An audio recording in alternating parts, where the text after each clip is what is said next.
So hello everyone, তো আমরা ঋষিকেশ চলে এসেছি আর তোমাদেরকে আমাদের হোটেল থেকে গঙ্গার ভিউ দেখাচ্ছি। তো তোমরাও দেখো, অসাধারণ ভিউ, অসাধারণ। আর এদের রুম হলো আমাদের একদম ঠিক পাশে, যারা ব্যালকনি দিয়ে আমাদের রুমে আসে। হ্যাঁ, আর আমি তোমাদেরকে গঙ্গার view দেখাচ্ছি। দেখো এখান থেকে খুব সুন্দর গঙ্গা দেখা যাচ্ছে। আর দেখো আমাদের সবার রুম পাশাপাশি, আর এই ব্যালকনিতে বসে বসে কি দাঁড়িয়ে কি করছে, খুব সুন্দর। একটু পরে আমরা আজ গঙ্গা আরতি দেখতে যাব, তো সেটাও তোমাদের সাথে শেয়ার করব। এখন আমি রেডি হই।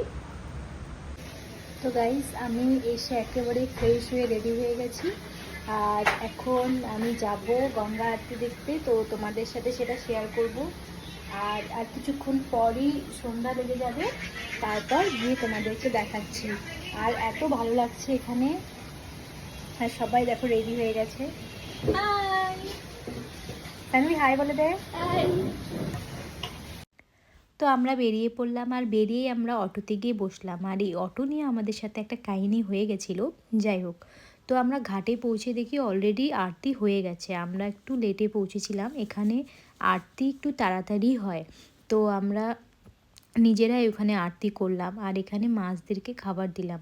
আর গঙ্গাতে এত বড় বড় মাছ থাকে, সেগুলো তো ক্যামেরাতে সেরকমভাবে দেখা যায়নি, কিন্তু হ্যাঁ সামনাসামনি খুব ভালোভাবে দেখা যাচ্ছিল। তারপর আমি ঘাটে চারপাশে ঘুরলাম। আর হ্যাঁ, তোমরা যারা যারা ঋষিকেশে গঙ্গা আরতি দেখতে আসবে, তারা 5:30 থেকে 5:30টার মধ্যেই চলে এসো, নাহলে আমাদের মতন মিস হয়ে যাবে।